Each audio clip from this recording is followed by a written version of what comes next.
sentadas, ¿viste? Es bien cómodo.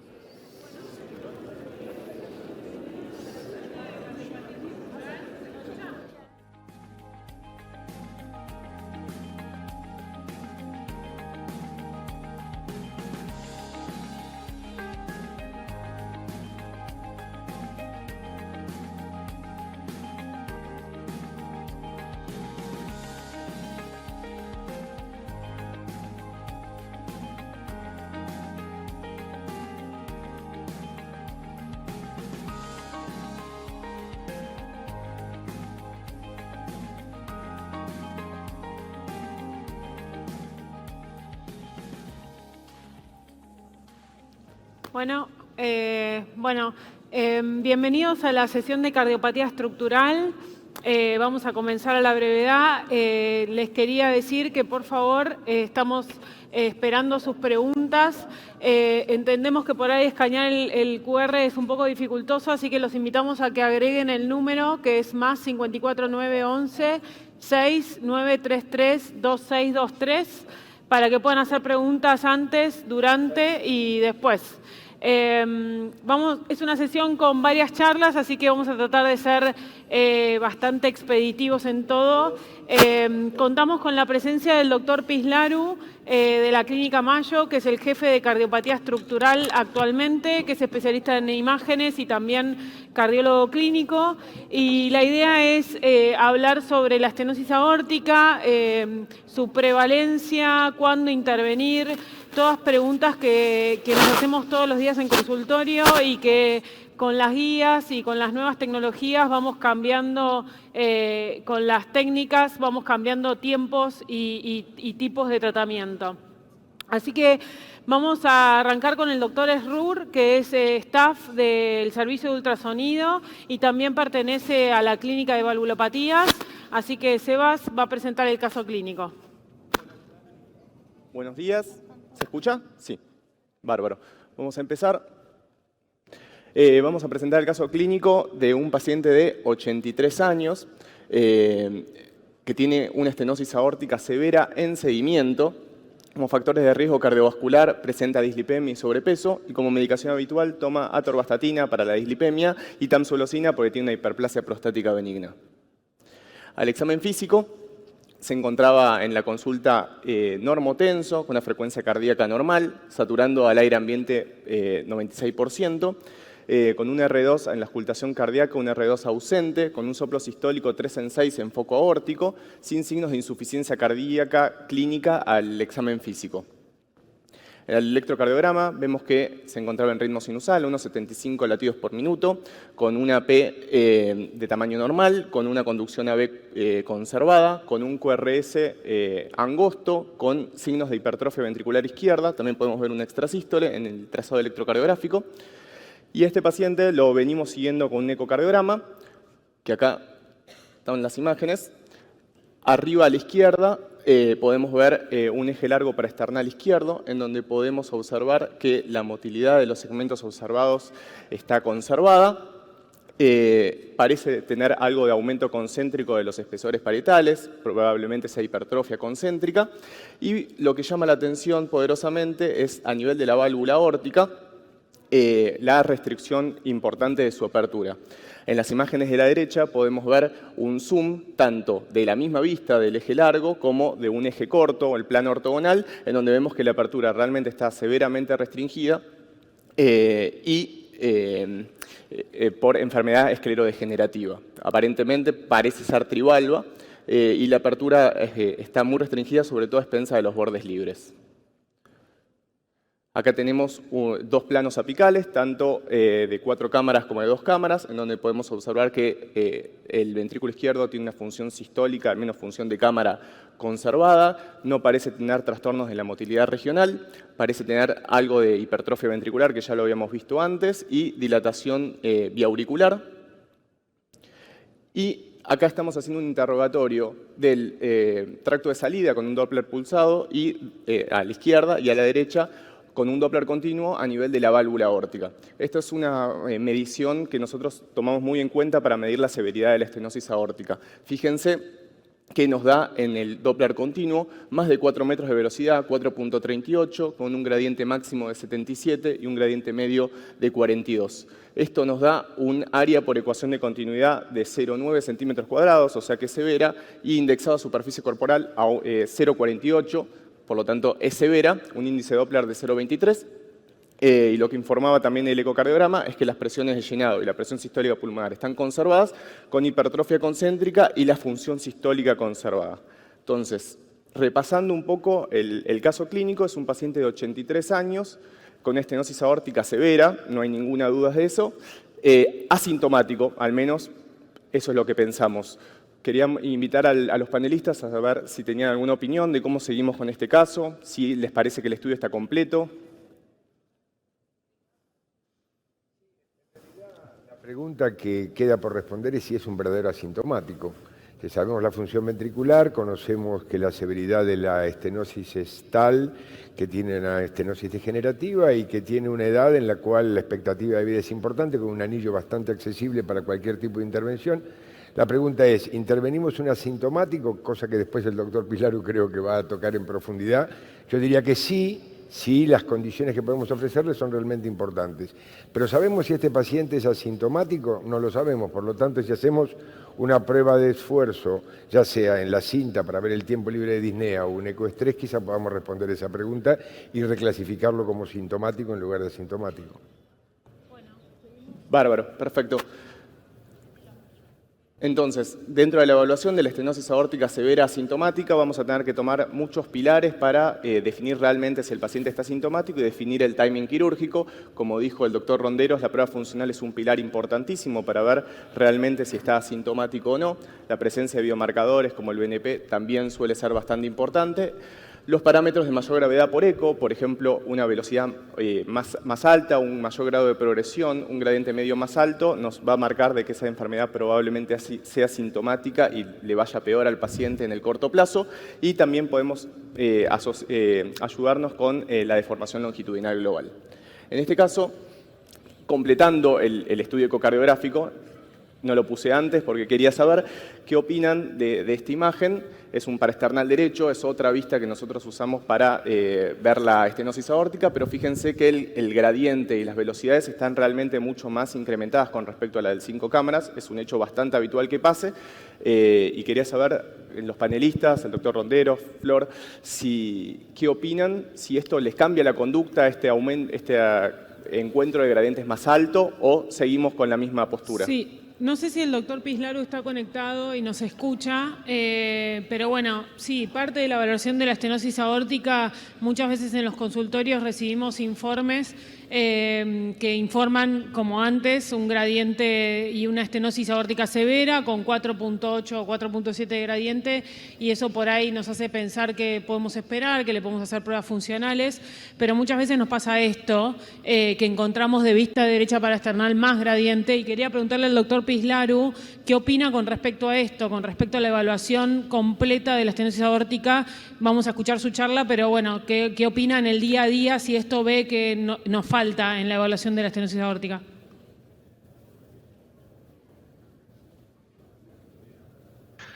Florencia, it was kind of hard to follow because I can hear you both, the translation and you in Spanish. So the question is, do we have the complete evaluation in this patient? I would say probably not, and I would agree with the stress. But to me, you know, the asymptomatic patient is like the unicorn. You frequently hear about it, but hardly ever meet them, you know?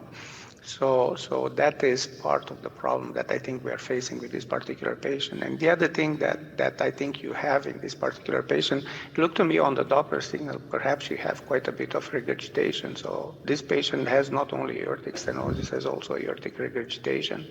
So perhaps this should be taken into account. Ok, thank you. ¿Seguimos? Bárbaro. Así ya terminamos. Perfecto. Bueno, este es un strain longitudinal global del paciente. Vemos que tiene menos 18.9, casi menos 19, ¿sí? Lo subimos a hacer el ecoestrés, vimos que durante los 9 minutos de duración de la prueba fue detenida por agotamiento muscular, tuvo adecuado comportamiento de la presión, no manifestó síntomas, no tuvo alteraciones del STT, no tuvo arritmia ventricular compleja, tuvo aumento esperado de la fracción de eyección, un aumento esperado de la presión sistólica pulmonar y la medición de los gradientes aumentó de forma esperada, no lo del parasternal derecho como estaba en el ecoestrés fue dificultoso, pero el de 5 cámaras fue similar. En cuanto a los biomarcadores, tenemos que tiene un BNP, NT-proBNP de 350, que está ligeramente elevado, pero no por encima de las 3 veces que tiene que estar para la indicación por guía. Y con todos estos datos, quería preguntarle al panel qué opinan, si seguiríamos con watchful waiting o decidimos la intervención. Vamos a dejar la discusión. Bueno, Marcelo quiere comentar algo, pero vamos a dejar la discusión grande para después de todas las charlas. Marcelo. Listo. Bueno, gracias, bueno, muchas gracias. Sebas. Vamos a seguir con la charla del doctor Pislaru, que si quieres tomar asiento. Vamos a seguir con la charla del doctor Pislaru, que un poco nos va a ayudar a ver qué hacemos con estos pacientes con estenosis aórticas severas, asintomáticas, que son un dolor de cabeza, cuándo intervenir o cuándo no. Así que, doctor Pislaru, we are here hearing your talk. Well, Florencia, thank you so much for the invitation, and it's been a pleasure to be even virtually in Buenos Aires. I vividly remember the Congress Center, and this is a fabulous meeting that the Cardiovascular Institute of Buenos Aires is putting up. So thank you for the opportunity to present. I really have nothing to disclose, and we're going to go about it in a short sequence. We'll have a case, we'll go a little bit about the history of aortic stenosis, a problem that we may have, and the way forward. So the case is very, very similar to what Dr. Sur has presented. It's an 80-year-old gentleman who is a local farmer. He has no angina, syncope, or dyspnea, and he's still working without any sort of limitation. And again, you can see the tri-leaflet aortic valve. You can see that there is a reduced opening. And when we look at the Doppler signals, we see that he barely makes it to aortic stenosis that is severe, with a mean gradient of 40 and the calculated valve area of 0.9 centimeters squared. Ejection fraction is preserved. So the question, much like the question for the patient presented earlier, is what do we do with this particular patient who is asymptomatic? Now, the history goes like this. Sometime in 1968, Ross and Braunwald shared their thoughts about how aortic stenosis progresses. This is their personal clinical experience. It's not a clinical trial, and also a review of the existing literature at that time. And they proposed that aortic stenosis progresses through a latent period where there is little, if any, morbidity. And once you have onset of severe symptoms, whether those be angina, syncope, or heart failure, the mortality precipitously increases, and that is the reason they said you should operate when the patient is asymptomatic. Now, the problem with this particular study, with particular paper, is that the clinical presentation at 48 years of age and the death on average at 63 years of age, it's much, much earlier than what we see today. So I'm not so convinced that Ross and Braunwald are talking about the same disease that we see today in the office. This is most likely to be rheumatic aortic valve stenosis rather than the predominant calcific aortic valve stenosis of today. And when you look at the references that they put through, those are from the 30s and 40s and 50s. So perhaps this is about the time that we give up on this reference paper and start looking a little further. With this paper, a myth was born. That was that asymptomatic aortic stenosis is a benign condition and people will live ever after, even if you observe them. Now, back in 1990, Patty Pellica was a young fellow at the Mayo Clinic, and she dared look at what happens with patients who are asymptomatic. And in her study, she noted that there is some risk of sudden death, and she suggested that these patients should have a very, very careful follow-up. Now, that particular study had an editorial by the same Dr. Braunwald, who had a very good quip saying that operative treatment is the most common cause of sudden death, death in asymptomatic patients with severe aortic stenosis.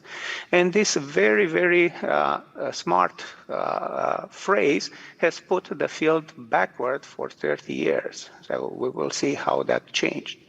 Now, Patty didn't get intimidated. So when she was on staff later in the 90s, she looked again at patients with asymptomatic severe stenosis, and what she found was that the asymptomatic of today is the symptomatic of tomorrow, because really only a third of the patients remain asymptomatic at the 5-year mark. And there is a penalty price that you need to pay, and that is of sudden cardiac death at a rate of about 1% per year. So this is not trivial for that one person who dies. Very importantly, Amato published in the early 2000s this seminal paper showing that about 2/3, so again, 2/3 of the patients called asymptomatic on the initial visit actually have high-risk features when they are put on a treadmill, and that reveals that severe aortic stenosis, that is so-called asymptomatic, is not perhaps the same in every individual. Now, why was Braunwald so concerned about the operation? He was concerned because at that time, the operative mortality for aortic stenosis was around 10%. But look in this study of 2017, what is actually the mortality for cardiac surgery in the contemporary era? So this is certainly less than 2%. And on occasion, if you have a good patient selection, probably even less than 1% with isolated aortic stenosis for aortic valve replacement. Now, it turns out that we have other problems that we need to consider too. And it's not only one, so maybe a little more. On both sides of the Atlantic, people consider that patients who have systolic dysfunction are those who have an ejection fraction of less than 50%. And the question is that true? Are we sure about that? Saki Ito is one of our excellent fellows working with JO, and what she has shown in this series of patients who were seen at the Mayo Clinic is that really the patients who have an ejection fraction of 50 to 60%, so those that did not quite reach the threshold for systolic dysfunction, they actually have excess mortality, and that does happen with AVR or without aortic valve replacement. So we think quite strongly that an ejection fraction of less than 60% should be considered abnormal in patients who have severe aortic stenosis. What else have we got in the guidelines that perhaps is not entirely accurate? Well, it's the primacy of gradient and velocity. On both sides of the Atlantic, everything starts with velocity and gradient, velocity greater than 4, a gradient more than 40 millimeters of mercury. And really, somewhere very deep in the guidelines, the valve area appears. But is that correct? Is that true? That's the way we should do it or not? So this is work by Joe Maloof here at Mayo Clinic, looking at patients in the Olmsted County. And what he finds is that patients who have an aortic valve area less than 1 have excess morbidity and mortality compared to patients who have less than severe aortic stenosis. And most importantly, the aortic valve area less than 1 centimeter squared in that study was the only objective measure independently determining survival and heart failure. And importantly, that was irrespective of symptoms, and irrespective of gradient. So remember that valve area, it's an important issue. So that should be probably included in the initial triage step to aortic stenosis. The next issue that we have is averaging signals in aortic stenosis. And again, both European and American societies recommend that you should average 3 beats in sinus rhythm and at least 5 beats whenever you have an irregular rhythm, such as atrial fibrillation. And the question is, why do we average the signals in aortic stenosis? We assume that averaging 3 to 5 mean gradients is better than taking a single gradient. But remember, an assumption is a thing that is accepted as true without any proof, because really there was never a study showing any advantage of averaging signals in aortic valve stenosis, not whatsoever. Look what happens with a patient who has aortic stenosis. So this is a patient of Wayne Como, together with a young Dr. Alcidavi when he was still a fellow with us. And what we see, it's a calcified tri-leaflet valve. We have a low stroke volume index of 31 milliliter per meter squared. And because the patient is in atrial fibrillation, we measured the average gradient in this particular patient. And embedded in that, there's a gradient of 49 millimeters of mercury, but because the average is less than 40, this was called moderate. Look what happens 2 weeks later when patient has cardioversion. The stroke volume index has normalized now, so the flow is normal. And the mean gradient is no longer less than 40, but it's actually 62 millimeters of mercury, revealing that we have severe aortic stenosis in this patient with high gradient. So we feel that aortic stenosis severity is frequently underestimated in patients with atrial fibrillation. And because of that, what we are doing at the Mayo Clinic is do the average whenever you do calculate the valve area. You have to do that. But when you report the gradient, we also report the highest mean gradient on a single beat, because that is closer to what you would see under normal flow condition. So the next problem is what exactly is severe in aortic stenosis? In general, when you say severe, it means a level at which mortality or morbidity increases without appropriate intervention. And in aortic stenosis, this is really a valve area less than 1 centimeter square. But the question becomes again, is this the appropriate cutoff? This is another work by Saki Ito with JO here at Mayo, looking at patients who have moderate aortic stenosis, so valve area between 1 and 1.5. And compared to the general population, there is excess mortality in patients who have moderate aortic stenosis. And among the factors that were associated with really high mortality, high hazard ratio, are the systolic dysfunction, the low flow status, the GLS less than 14%, and the E2E prime greater than 15, suggestive of high filling pressure. Furthermore, in about 8,000 patients, Saki has looked together with Jay at what happens with the risk of dying. So as your valve area gets lower and lower, as your aortic valve stenosis progresses, you start having more and more risk of dying. There's a flat portion between 1.3 and 1.7, but somewhere around 1.2 centimeters square, there's a sudden increase in the hazard ratio of dying. So perhaps, just perhaps, a valve area of 1.2 centimeters square is the more appropriate level to define severe aortic stenosis. And I'm sure that 5 or 10 years from now, when we talk of severe aortic stenosis, that will be the new appropriate threshold in these patients. So what happened to our patient? Well, he decided to wait, and he came back 3 years later with sudden onset of shortness of breath. He was in cardiogenic shock with acute pulmonary edema. His ejection fraction was only about 25-30%. And this is not a great story. Fortunately, the patient survived.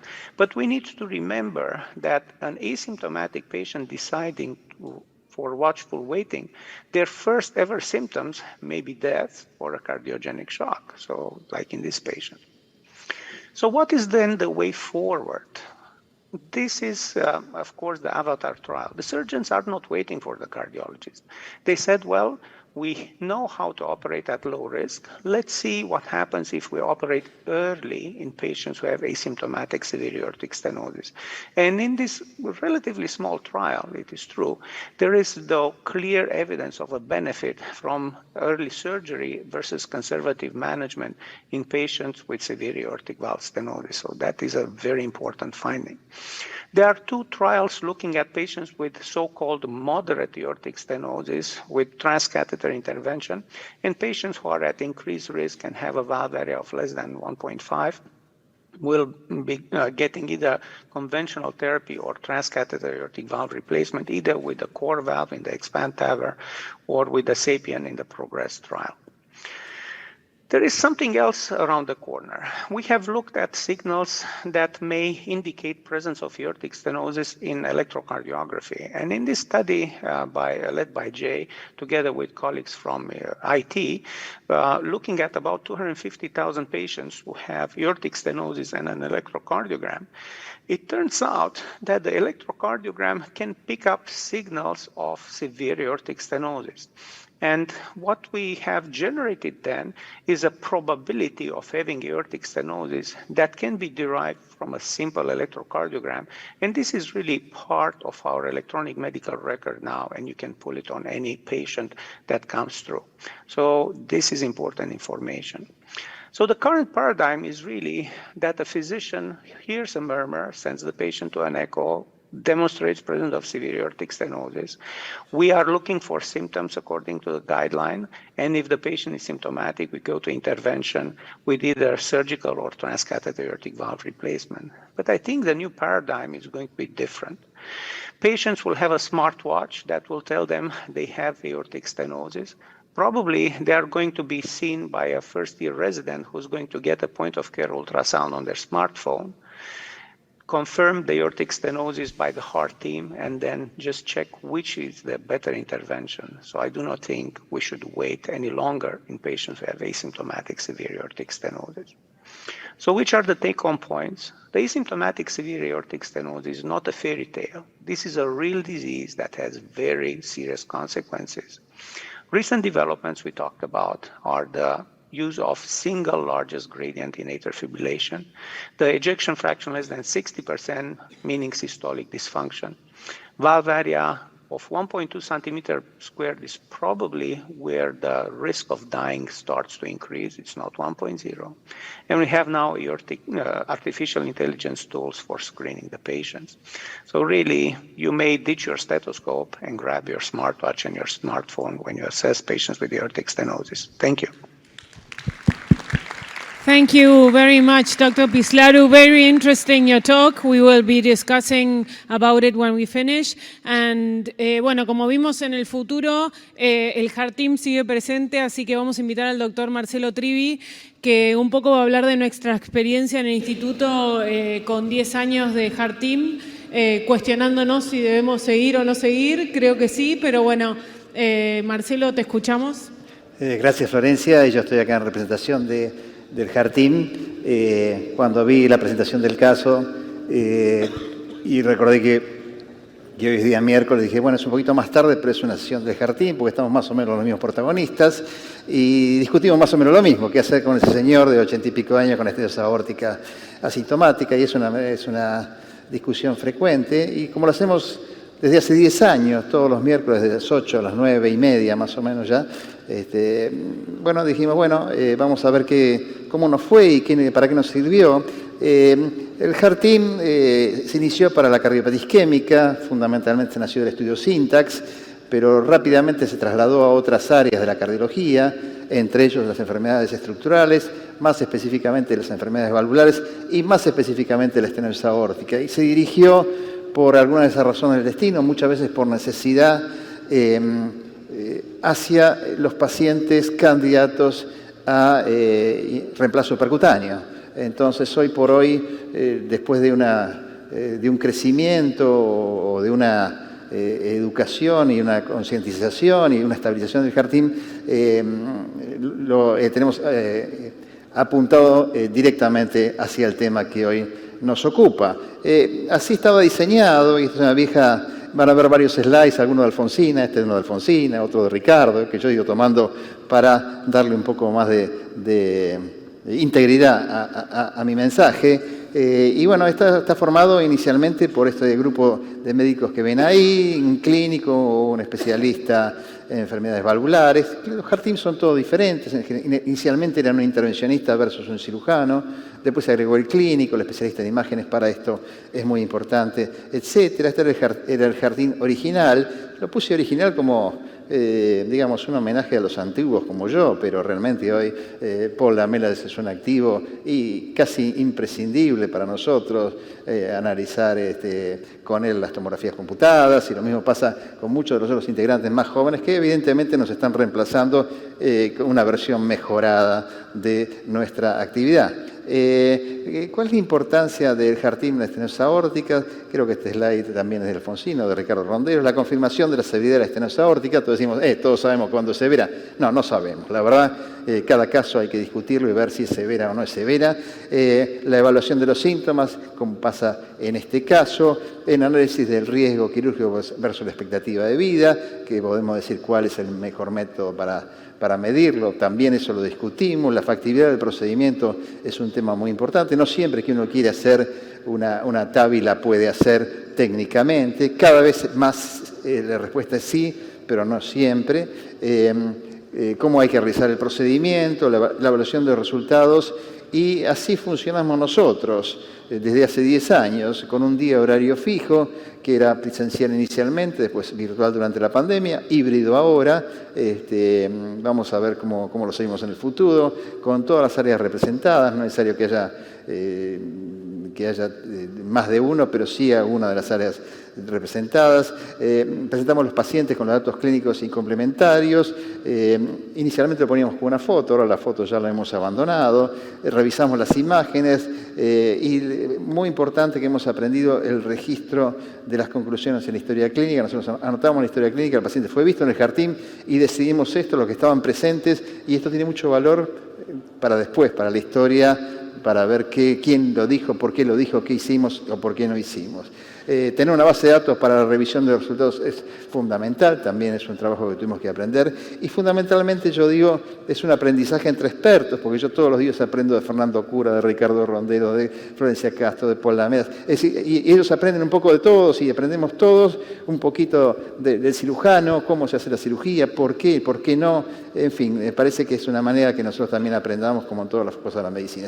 ¿Por qué no hay más Hartim? La verdad que en nuestro medio, en Buenos Aires y en Argentina, hay pocos Hartim que funcionen en forma consistente. Bueno, evidentemente hay una serie de dificultades, requiere tiempo de un grupo de personas muy ocupadas, hay conflictos con los pagadores desde siempre y sigue habiendo, son cosas, la TAVI es un procedimiento muy caro y siempre tenemos dificultad con el pagador, por lo menos lo tenemos que demostrar, la necesidad del procedimiento, la necesidad de estudios complementarios e interconsultas. Los pacientes son difíciles, los parientes, como todos sabemos, son más difíciles. Necesitamos experiencia en el operador, necesidad de variedad de válvulas, que hoy tenemos muchas más por suerte. Hay conflictos de intereses, no digo nuestro grupo, pero en general cuando uno forma un Hartim tiene este conflicto de intereses que no es solamente económico, tiene que ver con que si vos sos cirujano querés operar, y si vos querés ser intervencionista querés poner catéteres, y si vos querés ser clínico no le querés hacer ninguna de las dos cosas. Y este conflicto de intereses lo tenemos en nuestra cabecita y tenemos que tratar de hacer un equipo y que sea lo mejor para el paciente. Y finalmente los pacientes no pueden esperar, por eso Florencia fue muy impulsora de los caminos críticos y lo sigue siendo, porque hay un problema con los tiempos. Ya el doctor Pislaru lo señaló hacia el pasar durante su charla. La estenosis aórtica degenerativa es una enfermedad crónica del anciano. Los síntomas tardan en aparecer, pero cuando aparecen los síntomas hay que intervenir. Cuando hay que intervenir hay que apurarse porque los pacientes se mueren o hacen edema de pulmón, como mostraba él en su charla, o casi se mueren. El tiempo, y hemos aprendido que el tiempo desde que uno empieza en poner una válvula hasta hacer un implante es prolongado, y por eso tuvimos que acelerar y hacer caminos críticos que con la pandemia y después de la pandemia todavía se agudizó más, porque ustedes saben que hoy día conseguir una consulta médica, hacer un eco, hacer otro estudio, todos los estudios se demoran, todos necesitamos tiempo y estos pacientes no tienen tiempo, así que tenemos que encontrar algún mecanismo acelerado, un fast track para que los pacientes se resuelvan más rapidito. Este es un slide de Alfonsina y creo que es un clásico. La edad biológica no es la misma que la edad cronológica y para eso los test de fragilidad nos han sido muy útiles y los seguimos utilizando. Muchas veces tomamos la decisión de hacer uno u otro tratamiento de acuerdo a la fragilidad. Esto es un slide mío que podemos compartir con el resto del grupo, algunos lo vieron, otros no. Yo creo que la TAVI era inicialmente para pacientes inoperables, después pasó a alto riesgo quirúrgico, después a moderado riesgo quirúrgico, y ahora estamos discutiendo si aún en pacientes con bajo riesgo quirúrgico, si la edad desavanzada debiera ir a un implante percutáneo, y se podría discutir en el futuro. Todavía no está, pero si en el futuro el paciente octogenario debiera ser el tratamiento de primera elección. Por suerte tenemos un montón de válvulas hoy para elegir, yo ni siquiera las conozco, pero los intervencionistas le dije muy bien y ellos saben a qué paciente le conviene poner cada válvula de acuerdo a las características técnicas. La factibilidad técnica tiene que ver, y sigue esto vigente, con la anatomía coronaria, con la posibilidad de acceso vascular, con las características de la aorta y con el anillo valvular. Hemos aprendido también que muchos de estos datos nos da la tomografía multislide, que se ha vuelto un estudio prácticamente imprescindible para la TAVI. Fíjese, esta es una paciente mía, bastante reciente, y uno a través de la tomografía multislide puede ver, como se puede ver ahí en el slide, el anillo aórtico, las coronarias, el tamaño de la aorta, la relación entre el anillo y la salida de las coronarias, el acceso vascular, el tamaño del acceso vascular. Es decir, se ha vuelto un estudio prácticamente imprescindible en estos pacientes. La minimización del procedimiento es un objetivo que estamos buscando. Esto es el primer paciente que se hizo un implante ambulatorio, se lo puse ahí en las noticias porque trascendió al marco cardiológico y es factible hoy decir un paciente se puede hacer la TAVI, irse a su casa en el mismo día. Y esto lo que le voy a presentar es un poco los resultados que los presento también en el Congreso Argentino de Cardiología mañana o a partir de mañana. Bueno, que tiene que ver un poco con las pocas publicaciones que hay acerca del HeartTeam en el mundo. Fíjense, encontré dos citas de la revista portuguesa de cardiología y nos propusimos, a pesar de que está recomendado como por todas las guías, fíjense que la recomendación es clase C, porque no hay evidencia, no hay literatura, no hay estudios de gran tamaño que demuestren la utilidad del HeartTeam. Esto fue lo que hicimos nosotros a través de 10 años. Son pacientes evaluados por HeartTeam, no pacientes intervenidos. Son cerca de, o por lo menos llegamos hasta 900 pacientes, con los cuales podíamos tener un seguimiento. Fíjense que más o menos un poco más de la mitad se lo asignó para el tratamiento de válvula percutánea y la otra mitad en partes iguales quedaron para cirugía o tratamiento médico. El cumplimiento de la recomendación, obviamente en pacientes con válvula percutánea no fue del 100%, fíjense que fue mejor para los pacientes con la cirugía convencional, pero bueno, hay que pensar que pasaron 10 años y al principio era realmente hasta utópico pensar de poner a un paciente una válvula percutánea. Hoy creo que la cosa se ha facilitado mucho. Fíjense cómo durante la pandemia, en el año 2020, cayeron las consultas a HeartTeam, cayó todo, ahí está medio cortada la curva, pero cuando uno analiza la sobrevida al año y a los 2 años de los pacientes que fueron a TAVI y los pacientes asignados en cirugía, los resultados son muy parecidos,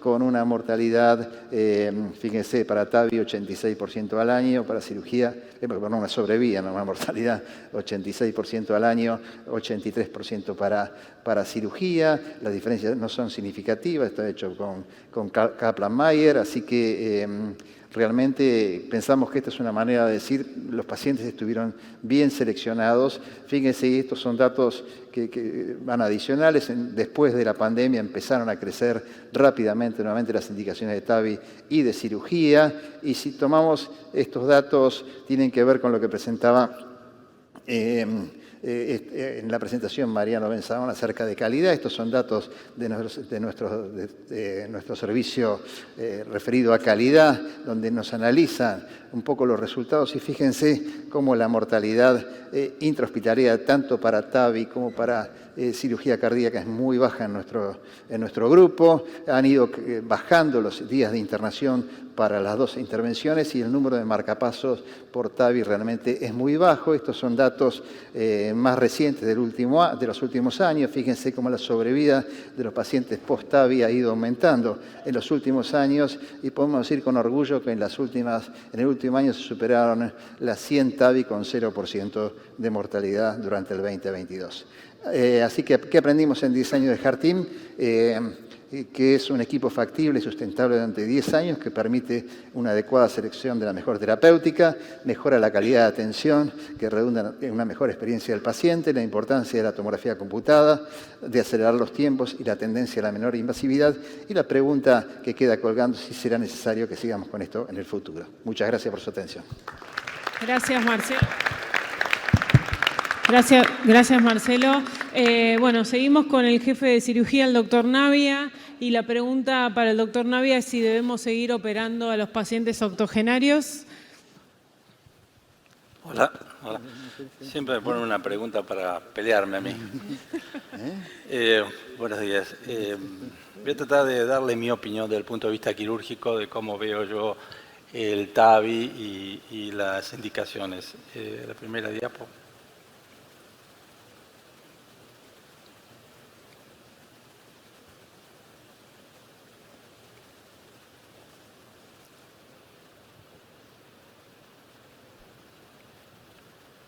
Indudablemente en los últimos años yo estuve mirando un poco a propósito de esta charla, qué hay de nuevo en esto y desde que Crivier comenzó a hacer el primer procedimiento ya en el año 2000, 2002 más o menos, que a este buen hombre se le ocurrió esta idea, cambió todo el enfoque y el manejo de la estenosis aórtica, como bien se dijo en los expositores anteriores.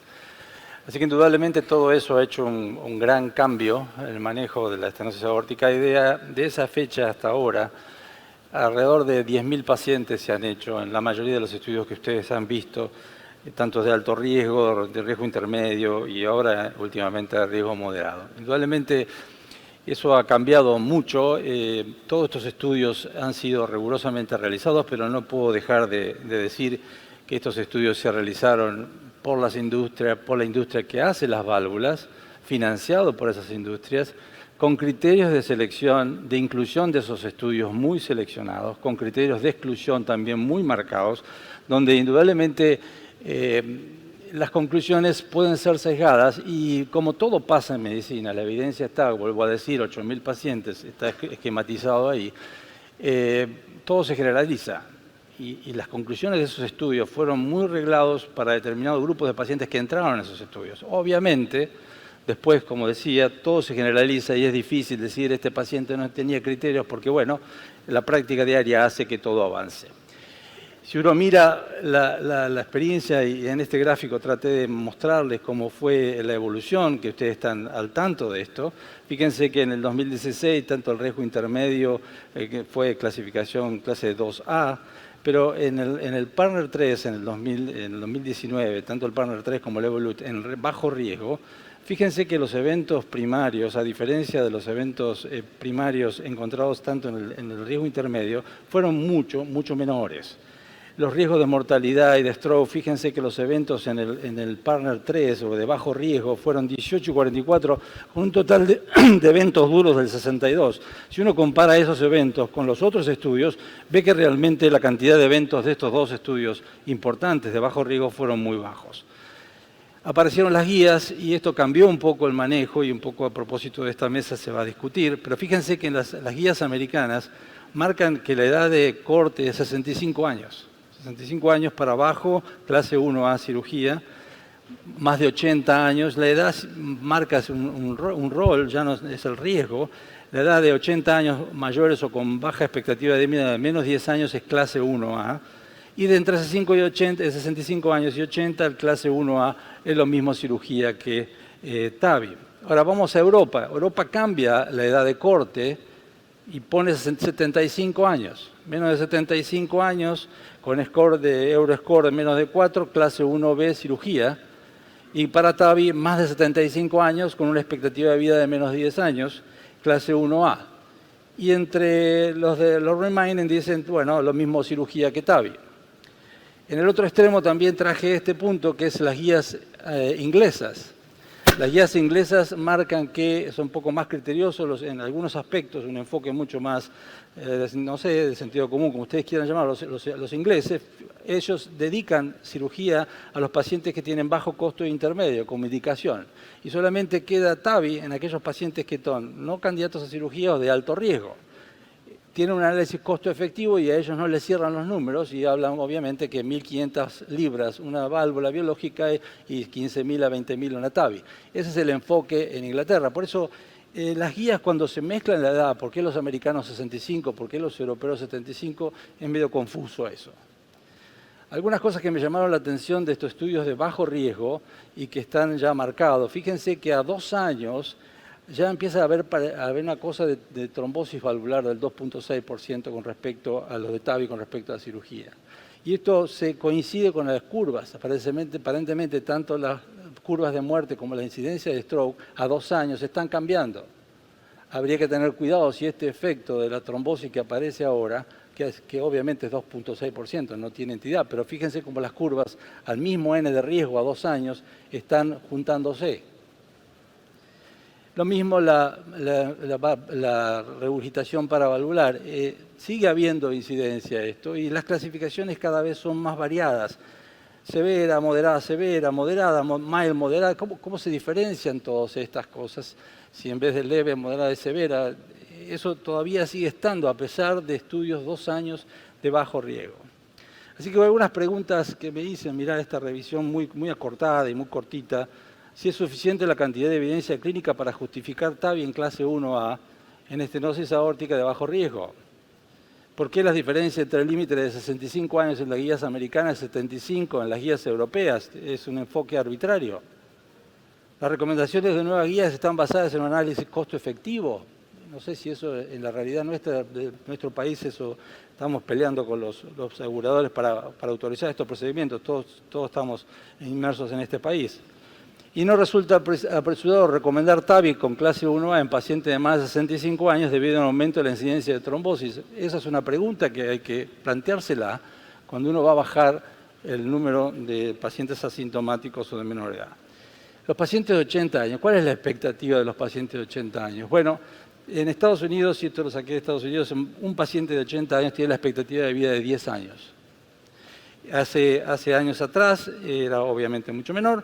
La mortalidad en el 1980 era del 7% anual y la mortalidad en el 2019 en Estados Unidos 4.6%. Llamé al INDEC y pregunté cuáles eran nuestros datos.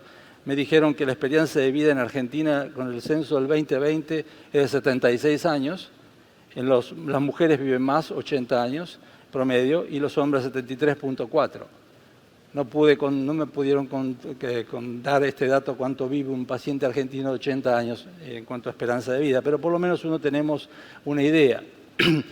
Procedimientos diferentes igual a riesgo. Bueno, a mí me parece que obviamente cuando uno habla de cirugía, el impacto del procedimiento es un impacto corporal total, por lo invasivo y la complejidad que tiene el procedimiento. Tanto todo el cuerpo está abordado por un procedimiento de mayor envergadura. En la TAVI yo creo que el riesgo es cardiovascular y cerebral. Me parece que pasa por ahí, mortalidad no es tanto un tema.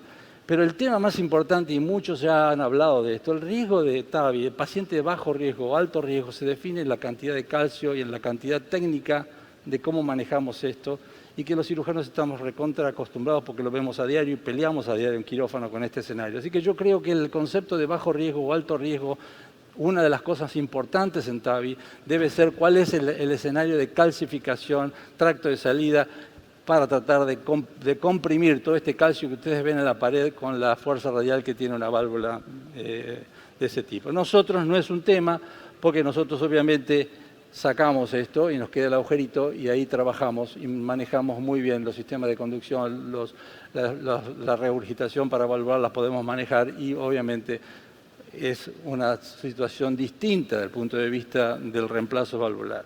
Así que son dos riesgos distintos, pero quisiera enfatizar que la TAVI de bajo riesgo tiene que estar relacionado con la cantidad de calcio que tiene la aorta, porque eso es lo que están acostumbrados a ver. Nuestros resultados, estos son estudios que hemos hecho de 80 años, 512 en los últimos 20 años, la mortalidad ustedes la ven ahí, obviamente tanto combinado con CRM o sin combinado, están alrededor del 3%, 4% de mortalidad en pacientes de 80 años, con o sin cirugía de revascularización. Esta es la morbilidad que nosotros tenemos. La necesidad de marcapasos 4%, stroke 1.6%, fibrilación auricular la ven ustedes ahí. Estamos haciendo algo preliminar, estamos estudiando los pacientes, más o menos 1.500 pacientes que le pusimos válvula biológica, queremos ver la durabilidad de las válvulas. Este es un análisis que me hizo Espinosa hasta última hora de la base de datos sobre 215 pacientes de más de 80 años y a los 5 años el 82% de los pacientes con válvulas biológicas están vivos. Esto es una cosa muy preliminar que estamos trabajando, pero es importante saber qué le pasa al paciente de 80 años, cuánto es su esperanza de vida en cuanto al resultado. Cirugía tiene que tener una actitud de evolución. Intentamos mini-invasiva para simplificar el procedimiento, no encontramos algunos beneficios duros, ahora quizás no lo estamos haciendo tanto. Tenemos que saber cuál es la durabilidad de las válvulas sin stent, porque fíjense que la hemodinamia, ustedes la ven ahí, es similar a la hemodinamia que tienen por TAVI, así que eso también es una cosa que tenemos que ver. Tenemos que tratar de que los pacientes tengan válvulas biológicas no menos de 23, estábamos obligados, entre comillas, a hacer ampliaciones del anillo, es un poco lo que se ve, y eventualmente si uno baja la edad, hacer valve-inval, si uno tiene 23, es impensado poner un valve-inval en 19, en 21, así que eso estamos obligados a hacerlo. Indudablemente también hay válvulas nuevas, el Resilia es un sistema de protección del pericardio muy avanzado, y también lo que es el Inspire, que esta válvula ya está en la Argentina. Tiene fluoroscopía con marcas de fluoroscopía muy claras para ver el tamaño, y también tiene una zona de expansión. En el futuro esto se puede expandir 2 o 3 números más, el mismo está el diseño. Así que hay cosas muy novedosas de esto. Con respecto a angioplastia, a TAVI, y yo miré un poco la bibliografía, pero indudablemente lo que quiero marcar con esto es un estudio latinoamericano que incluyó el instituto. Obviamente no debe ser la realidad que maneja Fernando ahora en el instituto, esto del 2020, pero no es una cosa inocua. La TAVI no es una cosa inocua, en menos un paciente de 80 años. Tiene sus riesgos y hay que ponerlos en la balanza a la hora de tomar una decisión. Yo debería decirse, obviamente voy a decir que sí, la recomendación clase 1A no está respaldada por grandes ensayos controlados aleatorios. Los estudios aleatorios controlados se han basado en riesgo quirúrgico, no solamente la edad. Ahora parece que la edad es el único factor, y obviamente hay un montón de consideraciones de riesgo que tienen que estar en la hora de decisión de qué paciente sí y qué paciente no. Un montón de escenarios que de pacientes de 80 años, aunque sean de bajo riesgo, sin fragilidad, que no son candidatos a TAVI. Pacientes con enfermedad coronaria, pacientes con válvula bicúspide, pacientes con anillos chicos, pacientes, como ustedes traté de mostrárselos ahí. Así que no es sinónimo 80 años TAVI, en mi criterio. Y como la expectativa de vida es 10 años, pónganle que en Argentina será cercano a eso, sigue estando vigente el Heart Team para la discusión, porque las problemáticas del paciente de 80 años siguen siendo la misma: la durabilidad, el riesgo de paravalvular leaks, todo lo que sea el acceso a las coronarias, si son bicúspides, si no son bicúspides. Así que yo creo que el Heart Team, como venían diciendo y Marcelo enfatizó, sigue teniendo vigencia para discutir en una mesa multidisciplinaria la indicación de estos pacientes. Gracias. Muchas gracias, Daniel. Vamos a dar paso al jefe del servicio de hemodinamia, el doctor Cura, que un poco va a contarnos qué hay de nuevo en TAVI en el 2022, que hay muchas novedades, y un poco ayudarnos a ver qué hacemos con nuestros pacientes. Bueno, gracias, Florencia. Un gusto poder mostrarles cuál es la perspectiva que tenemos nosotros con el TAVI. Han pasado ya más de 20 años. Abril del 2002, primera intervención que se hace por Alain Crivier en Francia. 2009, acá lo tengo el doctor Velarde, hicimos la primer TAVI en marzo del 2009 en el ICVA, y a partir de ahí el crecimiento del TAVI en el mundo ha sido muy exponencial, como vemos ahí en amarillo, y hoy por hoy se realizan más TAVIs que cirugías valvulares en el mundo. Es decir, que ahora ya la proporción de TAVI ha superado a la proporción de pacientes que se operan. Las indicaciones ya fueron revisadas, así que voy a ir rápido con algunas de los conceptos, pero sí, la edad es un factor que tomamos en cuenta y que el paciente, sobre todo, lo toma muy en cuenta. Acá acordémonos que la intervención se basa también, no solo en la indicación, sino también en el deseo del paciente, que también se pone sobre la mesa de discusión. El camino crítico que hacemos en el instituto, que lo hacemos junto a ustedes, porque en los Heart Teams participan ustedes permanentemente en las reuniones, y es acompañado el paciente durante todo el proceso. No solamente se ve un día, sino que es el proceso de acompañamiento, de facilitación, para que estos pacientes añosos se realicen todos sus estudios y se puedan evaluar en tiempo. Y después nos enfrentamos contra la restricción en Argentina, que es la posibilidad o el acceso a la intervención. Pero esto también va incrementándose y como vemos, las válvulas también han ido variando de válvulas autoexpandibles. Ahora estamos creciendo en la utilización de válvulas balón expandibles y tratando de elegir la mejor opción para el paciente para que rápidamente se vaya a su casa. Fíjense lo que es la curva exponencial de crecimiento del TAVI en el ICVA, donde este año vamos a terminar con 150 TAVIs, que vamos a ser el centro de mayor volumen de Argentina y probablemente de Latinoamérica. Y esto va creciendo por los resultados, porque fíjense que los resultados y los riesgos de muerte y accidente cerebrovascular va disminuyendo con el uso de dispositivos para prevención de accidentes cerebrovascular, con técnicas muy sofisticadas y con la experiencia. Lo que más hace e impacta en reducción de riesgo es la experiencia, es el volumen, pero el volumen cuando se utiliza para aprender. Y eso es lo que generalmente impacta en la sobrevida de los pacientes. ¿Cómo es una TAVI hoy? La TAVI hoy es una TAVI llamamos minimalista. El paciente se hace con anestesia local, una sedación mínima, lo que requiere el paciente para tener confort. Ya tenemos toda la estrategia previa, con la tomografía, estudios, conocimiento ecocardiográfico del paciente, ya sabemos lo que hay que hacer y cuál es el riesgo del paciente y qué cosas evitar. El acceso percutáneo, sin cirugía, de manera que el paciente pueda deambular muy rápidamente. La evaluación raramente es con ecografía en la sala, cuando se necesita se hace, pero si no es con hemodinamia, con angiografía. Y el paciente a las 4 horas tiene que estar caminando y a las 24 horas tiene que estar en la casa con su familia, evitando sondas, evitando todos accesos que sean innecesarios. El tiempo de internación, ahí vemos en 4 grupos de pacientes en el instituto a lo largo de estos más de 12 años, ha ido disminuyendo a prácticamente 24 horas se van a la casa.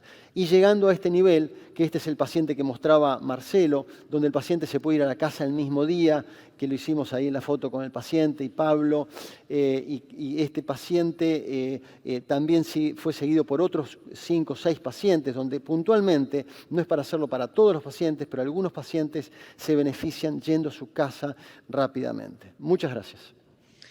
Gracias, Fernando. Bueno, está abierta el WhatsApp para que puedan hacer preguntas. Yo le quería hacer una pregunta al doctor Pislaru. ¿Cómo ve él el tema de la cirugía en octogenarios y cómo ve él la presencia del Heart Team en la decisión a tomar en los distintos pacientes y más que nada en los pacientes octogenarios?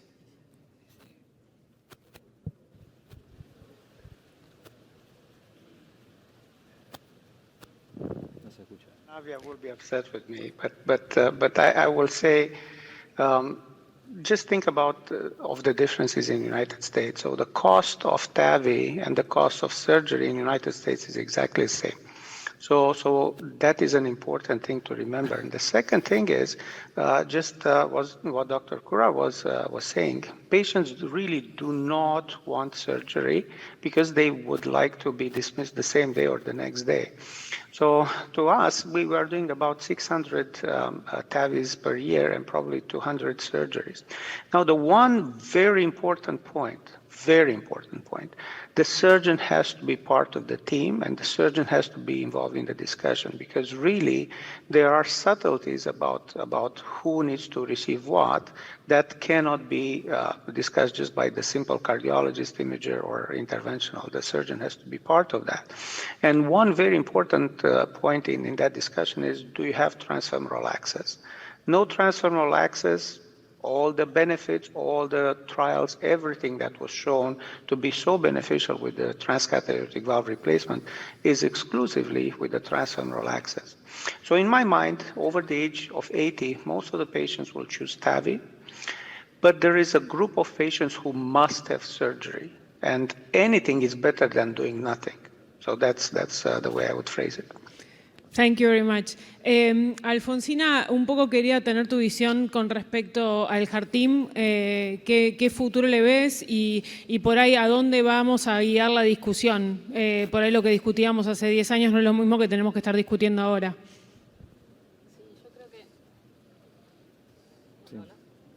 A ver, sí, ahí está. Sí, gracias, Flor, por la pregunta. Creo que el HeartTeam, digamos, fue el ejemplo del trabajo en equipo, ¿no? O sea, empezamos a entender en el IGUA, éramos 10 años más jóvenes todos, empezamos a entender la forma, digamos, de poder coordinarnos y de poder sacar lo mejor de cada una de las especialidades, puestas, digamos, a nivel del paciente. Y fuimos evolucionando, creo que por lo menos a mí no me da la edad, digamos, para ver la evolución de una técnica desde el principio. Y creo que eso fue lo que nos pasó a todos. O sea, pudimos entender lo que era el TAVI, empezar, digamos, a conocer los dispositivos desde los primeros hasta los actuales, y eso nos permitió ir en paralelo, digamos, a la evolución de la técnica, y eso creo que es muy bueno. Con respecto a si vamos a seguir estando en el futuro, yo creo que sí. Va a cambiar un poco la complejidad de los pacientes que se va a discutir. Hay pacientes hoy por hoy que ya no los discutimos, octogenarios, con alto riesgo quirúrgico, incluso riesgo intermedio, frágiles. Digamos, esos pacientes son directamente candidatos a TAVI y quedarán, como dijo el doctor Pislaru, digamos, en los pacientes un poco más complejos, con anatomías más complejas, con válvulas bicúspides, para plantear la opción quirúrgica. Genial. Pablo, ¿qué opinás con respecto a lo que dijo el doctor Pislaru con respecto a que si es acceso femoral, vamos con TAVI, si no es acceso femoral, pensémoslo si no se tiene que operar? No, gracias, Flor. Mira, definitivamente los diferentes tipos de acceso tienen diferente perfil de riesgo. Sabemos que el más seguro es el transfemoral. Los otros accesos tienen un perfil de riesgo incrementado, por lo tanto ahí es cuando uno pone en la balanza si realmente se merita o no al TAVI. Con Daniel podemos estar discutiendo horas o días sobre el tema, y todas las cosas que dijo Daniel en términos de TAVI tiene algo de verdad o verdades. El tema es cuando uno pone esas verdades por encima de otras verdades, o es difícil, a veces el árbol tapa el bosque, ¿no? Hablamos del árbol de un incremento de trombosis valvular o un incremento de acceso por un acceso carotidio, que el último año, por ejemplo, hicimos más de 100 TAVIs, todas fueron transfemorales, salvo 2 que fueron acceso carotidio. Los 2 accesos carotidio fueron muy bien, al día siguiente los 2 se fueron de alta. Me refiero que es algo poco frecuente. ¿Y cómo ponderamos las verdades? Las verdades las ponderamos desarrollando guías clínicas de alta calidad. Bien, las guías clínicas de alta calidad, probablemente lo mejor que tenemos en los últimos años no es la americana, no es la europea, sino la latinoamericana. Con la Sociedad Latinoamericana de Cardiología Intervencionista, SOLACI, y la SIAC, hicimos una guía de altísimo impacto que se publicó en Heart y dicho por la editora en jefe de Heart, que es la editora o la jefa de las guías americanas, realmente reconoció la superioridad de la guía latinoamericana, que concluye básicamente lo que decía el doctor Pislaru. Por acceso transfemoral se puso un punto de corte con 75 años, pero más o menos 5 años, que tiene que ver con eso de diferentes perfiles de riesgo y todas esas variables que hablaba Daniel para tomar la decisión. Por encima de 80 yo creo que debe haber una buena razón para hacer cirugía a un paciente que es candidato transfemoral. Si no es candidato transfemoral, es mala anatomía, justamente para eso estamos en el HeartTeam, para discutir esos pacientes. Buenísimo. Daniel, ¿vos querés hacer alguna reflexión? No. Básicamente... Marcelo, ¿vos qué opinás con respecto a todo esto? Creo que lo expresé durante mi charla y demás, creo que hemos ido cambiando y hemos evolucionando, y yo también adhiero a la postura de que el HeartTeam tiene que evolucionar también y ser un poquito más restrictivo en cuanto a la discusión de pacientes que no se discuten más. Me parece que hay un tema acá cuando se presentó el caso y demás, yo quería referirme a esto, que me parece que es muy importante en el paciente con estenosis aórtica asintomática octogenario, que es la enfermedad coronaria. Muchos de estos pacientes tienen enfermedad coronaria y la enfermedad coronaria muchas veces te condiciona también la conducta. Muchos de los pacientes que nosotros mandamos a cirugía tienen enfermedad coronaria que por ahí se puede resolver por angioplastía o no se puede resolver por angioplastía.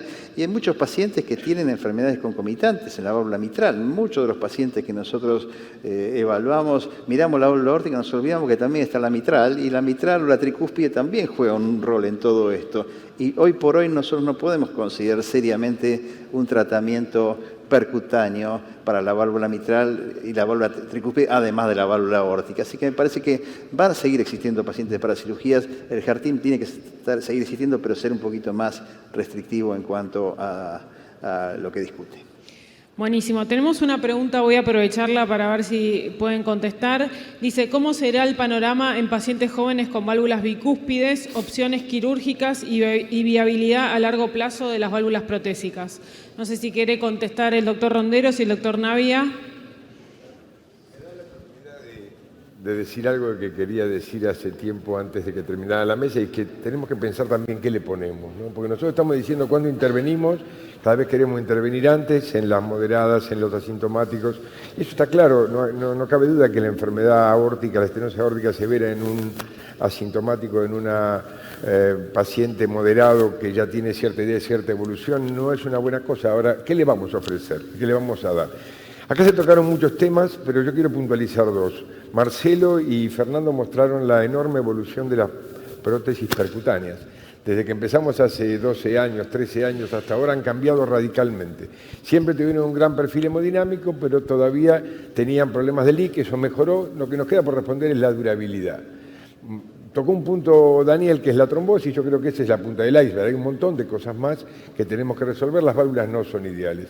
Y en cuanto a la cirugía, el problema es más grande todavía, porque tenemos válvulas que tienen peor perfil hemodinámico, aunque están mejorando, y válvulas que probadamente, más allá de que no aumenten la mortalidad, no solucionan el problema. No le podemos poner una válvula que es pequeña a un paciente asintomático o una estenosis moderada con un mal ventrículo. Entonces me parece que ahí está el centro de la cuestión.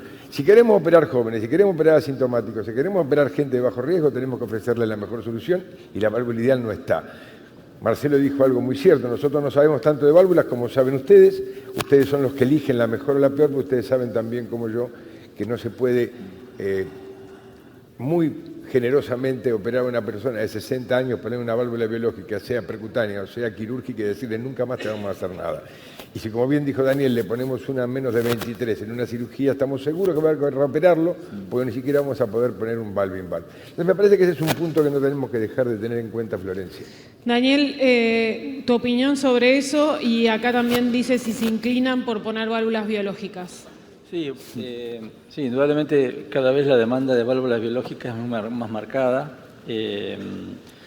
Por eso nosotros ahora hay una tendencia a propósito de la irrupción de la TAVI, asintomáticos y gente joven, de no poner menos de 23, y estamos obligados a aumentar técnicamente, a hacer lo que se llama ampliación del anillo cuando por superficie corporal no entra una 19 o 21. Así que eso estamos obligados a cambiar la estrategia y poner más válvulas mucho más grandes. El otro tema también, lo de la trombosis y la durabilidad y todo eso que habló Fernando, que yo mencioné un poco, que es lo que está dando vuelta en cuanto a la trombosis, ni les cuento lo que es sacar una TAVI por problemas de daño estructural o de endocarditis. La mortalidad del procedimiento es 3 veces mayor. Así que eso también hay que tenerlo en cuenta a la hora de tomar una decisión. La expectativa de vida de pacientes de 10 años, 15 años, si hay problemas de daño estructural de la válvula, 3 o 4 años, meterse en quirófano y sacar una válvula de TAVI tiene una mortalidad muy marcada. Eso también debería estar en juego, porque realmente la esencia es así. Las válvulas biológicas hoy en día, traté de enfatizar eso, están en el mercado argentino, están mucha gente joven, he puesto válvulas biológicas, gente de 20 años, chicas de 20, 23 años, no quieren saber nada con la anticoagulación, y bueno, eso es un escenario que nosotros vemos a menudo. Perfecto. Y por último, para ir cerrando, doctor Cura, hay una pregunta. La mayoría de la evidencia con indicación de TAVI es para estenosis aórtica degenerativa y calcificada, y no tanto para insuficiencia aórtica bicúspide con estenosis severa. ¿Qué opinión tenemos de esto? Para la insuficiencia aórtica no hay una solución percutánea buena, adecuada, hoy por hoy. Es decir, que cuando lo hemos hecho, por supuesto, casos anecdóticos, pacientes que no se podían operar, pero necesitamos una zona de anclaje, necesitamos calcio para que la válvula pueda sostenerse y quedarse allí. Y la insuficiencia aórtica pura generalmente tiene ausencia de calcio, un anillo muy grande, así que en esos casos siempre pensamos primeramente en cirugía. Por supuesto, esto va a ir evolucionando y ya hay muchos desarrollos que están apuntando a esa población. Y respecto a bicúspide, yo diría que si es estenosis aórtica, depende de la anatomía. Hay anatomías que son muy buenas para TAVI y otras que no, entonces termina siendo algo muy relacionado a la anatomía. No más que yo creo que toda esta evolución de 10 años de HeartTeam nos permitió bajar el riesgo tanto de la cirugía como del TAVI, como que han ido bajando los riesgos para poder ofrecerle a los pacientes la mejor solución y poder sacarle a Daniel los pacientes esos que realmente el riesgo es muy alto y para nosotros no cambia el riesgo por poner una válvula.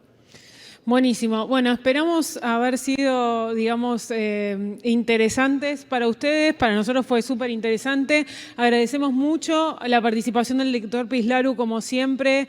Muy buena su presentación y muchas gracias por toda su generosidad para estar con nosotros. Ya empieza la plenaria de innovación con el doctor Velardi y con el doctor Benzadón haciendo realidad la medicina de vanguardia, así que los invitamos a que se queden porque ya están arrancando.